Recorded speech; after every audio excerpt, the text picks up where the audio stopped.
I gave you my heart.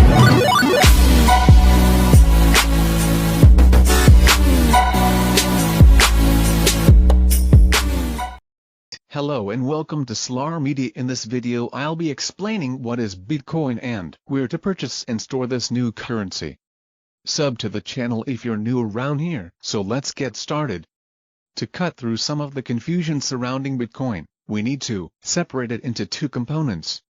On the one hand, you have Bitcoin the token, a snippet of code that represents ownership of a digital concept, sort of like a virtual IOU.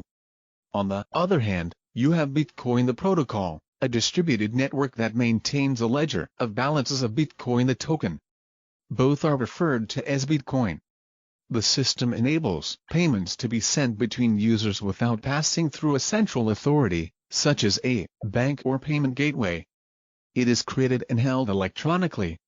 Bitcoins aren't printed like dollars or euros, they're produced by computers all around the world, using free software. It was the first example of what we today call cryptocurrencies, a growing asset class that shares some characteristics of traditional currencies, with verification based on cryptography. Who created it? A pseudonymous software developer going by the name of Satoshi Nakamoto proposed Bitcoin in 2008, as an electronic payment system based on mathematical proof.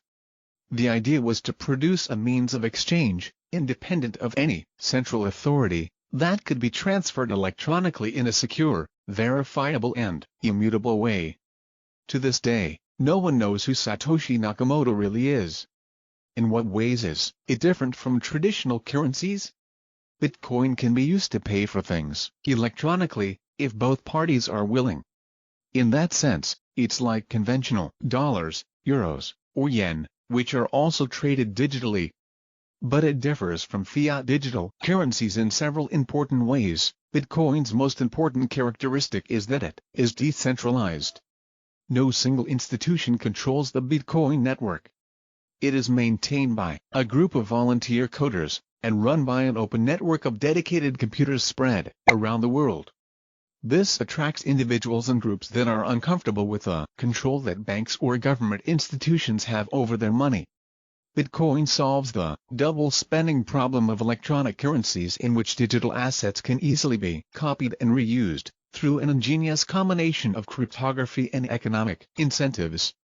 In electronic fiat currencies, this function is fulfilled by banks, which gives them control over the traditional system. With Bitcoin, the integrity of the transactions is maintained by a distributed and open network, owned by no one. Fiat currencies, dollars, euros, yen, etc. have an unlimited supply. Central banks can issue as many as they want, and can attempt to manipulate a currency's value relative to others. Holders of the currency, and especially citizens with little alternative, bear the cost. With Bitcoin, on the other hand, the supply is tightly controlled by the underlying algorithm. A small number of new Bitcoins trickle out every hour, and will continue to do so at a diminishing rate until a maximum of 21 million has been reached. This makes Bitcoin more attractive as an asset. In theory, if demand grows and the supply remains the same, the value will increase. While senders of traditional electronic payments are usually identified for verification purposes, and to comply with anti-money laundering and other legislation, users of Bitcoin in theory operate in semi-anonymity. Since there is no central validator, users do not need to identify themselves when sending Bitcoin to another user. When a transaction request is submitted, the protocol checks all previous transactions to confirm that the sender has the necessary Bitcoin as well as the authority to send them. The system does not need to know his or her identity. In practice, each user is identified by the address of his or her wallet. Transactions can, with some effort, be tracked this way. Also, law enforcement has developed methods to identify users if necessary. Furthermore, most exchanges are required by law to perform identity checks on their customers before they are allowed to buy or sell Bitcoin, facilitating another way that Bitcoin usage can be tracked. Since the network is transparent, the progress of a particular transaction is visible to all. This makes Bitcoin not an ideal currency for criminals, terrorists or money launderers. Bitcoin transactions cannot be reversed, unlike electronic fiat transactions. This is because there is no central adjudicator that can say okay, return the money. If a transaction is recorded on the network, and if more than an hour has passed, it is impossible to modify. While this may disquiet some, it does mean that any transaction on the Bitcoin network cannot be tampered with. The smallest unit of a Bitcoin is called a Satoshi. It is 100 millionth of a Bitcoin, 0.000000001 at today's prices, about 100th of a cent. This could conceivably enable microtransactions that traditional electronic money cannot. So you've learned the basics about Bitcoin, you're excited about the potential and now you want to buy some. But how? Note please, never invest more than you can afford to lose. Cryptocurrencies are volatile, and the price could go down as well as up. Bitcoin can be bought on exchanges, or directly from other people via marketplaces. You can pay for them in a variety of ways, ranging from hard cash to credit and debit cards to wire transfers, or even with other cryptocurrencies, depending on who you are buying them from and where you live. 1. Set up a wallet. The first step is to set up a wallet to store your Bitcoin. You will need one, whatever your preferred method of purchase. This could be an online wallet, either part of an exchange platform, or via an independent provider, a desktop wallet, a mobile wallet, or an offline one, such as a hardware device or a paper wallet. Even within these categories of wallets there is a wide variety of services to choose from, so do some research before deciding on which version best suits your needs. You can find more information on some of the wallets out there, as well as tips on how to use them, here and here. The most important part of any wallet is keeping your keys, a string of characters and/or passwords, safe. If you lose them, you lose access to the Bitcoin stored there. Buying online too. Open an account at an exchange. Cryptocurrency exchanges will buy and sell Bitcoin on your behalf.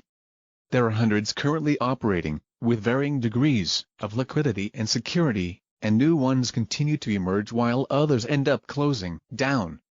As with wallets, it is advisable to do some research before choosing. You may be lucky enough to have several reputable exchanges to choose from, or your access may be limited to one or two, depending on your geographical area. The largest Bitcoin exchange in the world at the moment in terms of US dollar volume is Bitfinex, although it is mainly aimed at spot traders. Other high-volume exchanges are Coinbase, Bitstamp and Poloniex, but for small amounts, most reputable exchanges should work well.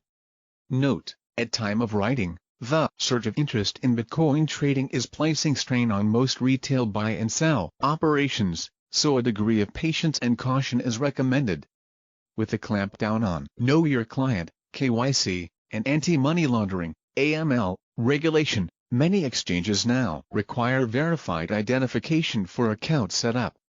This will usually include a photo of your official ID, and sometimes also a proof of address.